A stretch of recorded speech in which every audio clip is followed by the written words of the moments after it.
తల్లిగారు అనేవారట, నేను శివుణ్ణి ఏడాది పాటు ఉపాసన చేసి, శివా మీరు నాకు కుమారుడుగా రండి అని అడిగాను.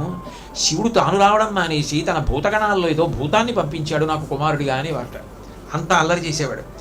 ఎంత గడుసుతనం అంటే, పళ్ళెంలో మిఠాయిలు పెట్టి వాళ్ళ అమ్మగారి ఇంటికి వచ్చిన వాళ్ళందరికీ తీసుకొచ్చిస్తే, మొట్టమొదటి పిల్లాడు కదూ, పెద్ద పెద్ద కళ్ళు, చాలా అందమైన కళ్ళు వివేకానందుడివి, జ్ఞానమూర్తిగా కళ్ళ అందం రామ కమలపత్రాక్ష అన్నట్టుంటాయి.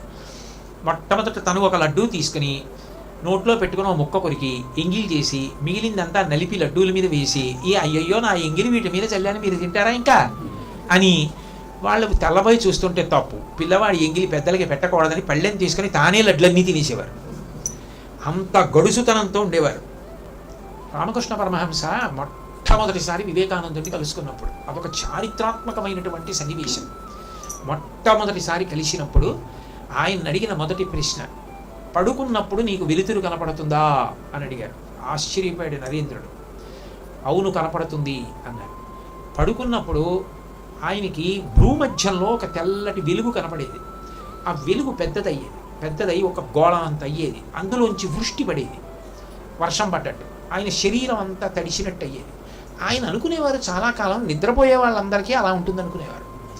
అది తీవ్ర ధ్యానమని, అది అందరూ చెయ్యలేరని, అటువంటి పతాక స్థాయి ధ్యానం తనంత తానుగా తనకు సిద్ధించిందని నరేంద్రుడికి తెలియదు.